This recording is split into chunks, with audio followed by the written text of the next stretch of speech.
Perfect. Perfect.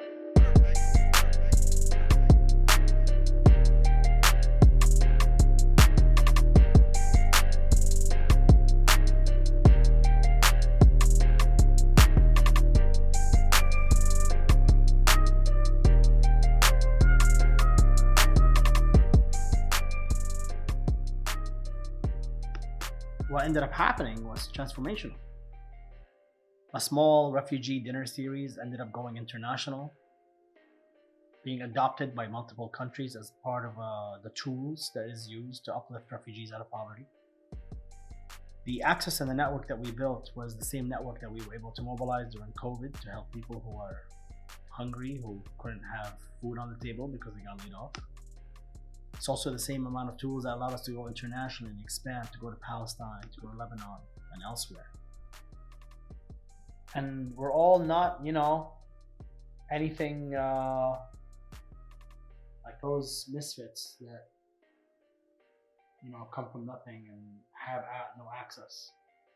And then it gets you in a dark space where you feel like you can't change your reality. You can't change anything about yourself. You can't change the things with you. But it's about living with purpose.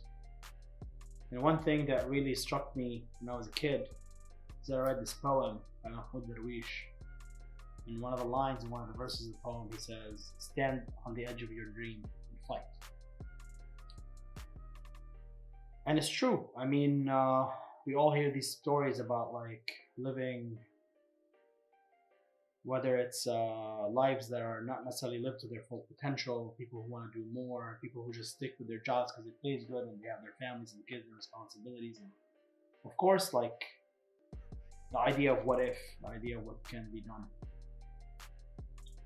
And for me, I don't come from the Ivy League. I didn't get a job at Goldman. My parents didn't have any money and grew up very poor.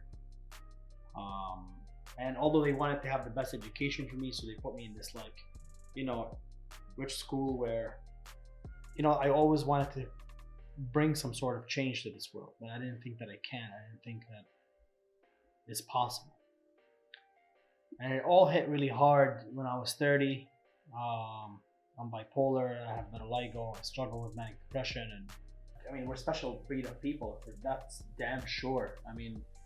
You look at Dan, my friend, co-founder and CEO,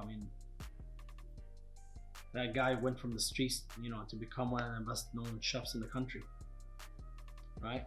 So we're definitely a bunch of oddballs, a bunch of misfits, but we're also a bunch of misfits and oddballs that always find a solution.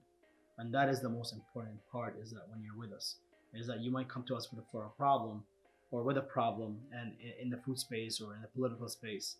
And we're the type of people that look at these things and say, like, well, right now you're in the solution. And these right now, what you're gonna see is just our solutions.